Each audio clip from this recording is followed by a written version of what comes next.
Sir আমাকে বলল যে তুমি বেডরুম শেয়ার করো। তখন এমপি স্যারের সাথে আমি শেয়ার বললো, যখন স্যারে বললো তখন স্যারের কথাতে আমি রাজি হলাম। বেডরুম শেয়ার করলাম, করার পরে স্যারের সাথে আমি ইলেকশনে জড়াইলাম। জড়ানোর পরের থেকেই আমার বেতন বাড়ালো।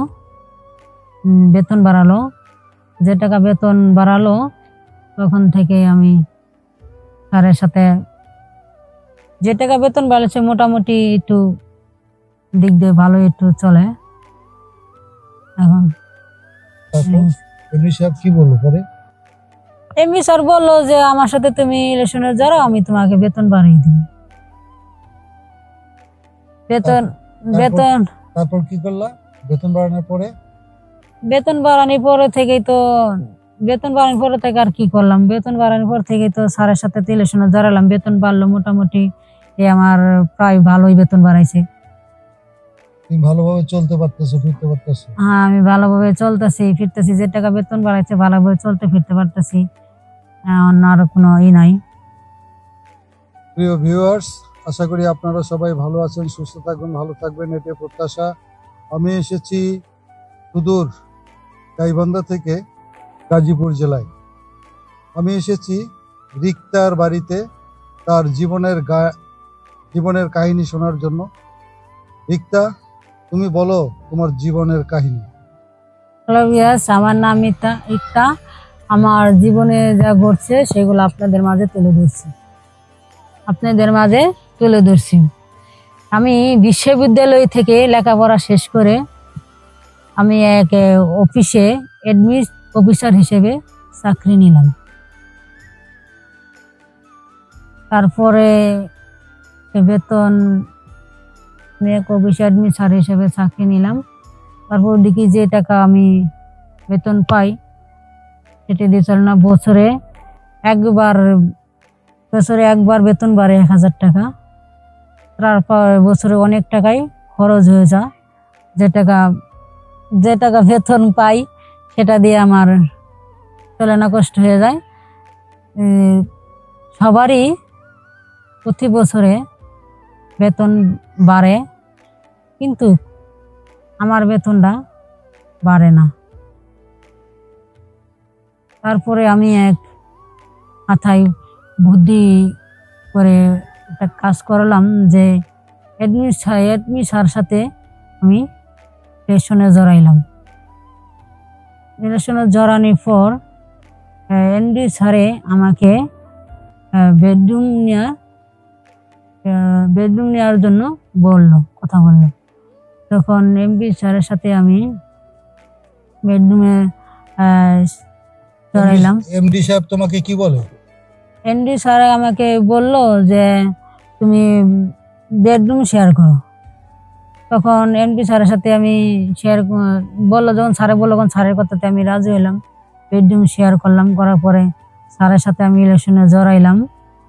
জড়ানোর পরের থেকেই আমার বেতন বাড়ালো।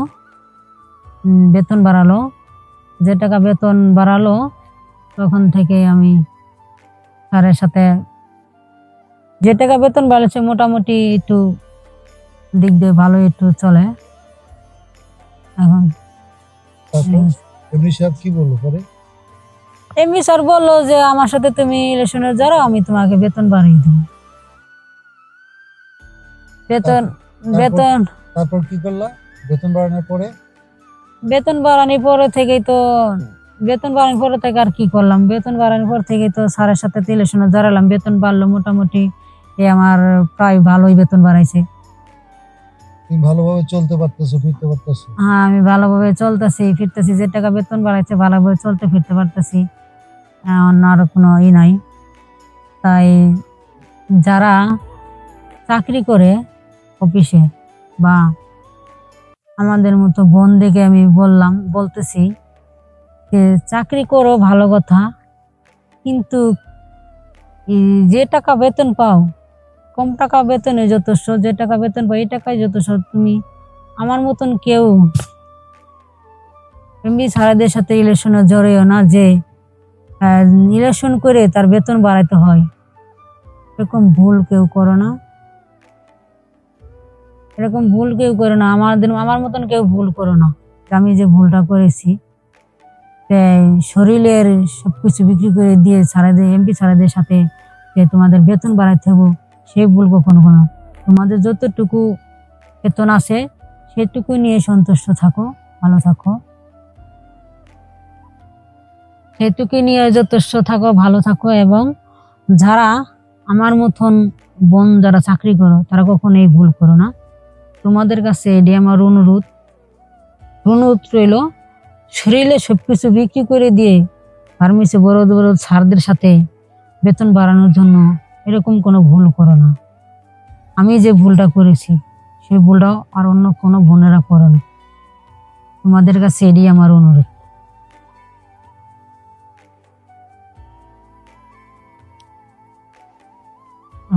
প্রিয় দর্শক, আমরা ওর কাছ থেকে সবকিছু শুনলাম। তবে হ্যাঁ, যারা আমাদের দেশের মেয়েরা যারা চাকরি করলেই যে একজন প্রলোভনে পড়ে বেতন বাড়ানোর জন্য একটা তর্ক গড়ে তোলে, এটা আদৌ ঠিক নয়। তবে বোঝা করেছে, কত ভুল করেছে। সমাজে যেন এই ধরনের চাকরির নামে এই ধরনের কোনো ঘটনা না ঘটে, এটাই আমাদের প্রত্যাশা।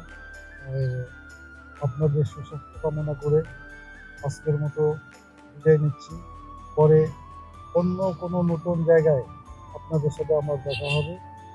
যদি গল্পটা ভালো লেগে থাকে তাহলে এই চ্যানেলকে সাবস্ক্রাইব করবেন, শেয়ার করবেন, কই যাবা এবং বেশি বেশি করে শেয়ার করবেন। হ্যাঁ, আল্লাহ হাফেজ। আবার আপনাদের সাথে দেখা হবে।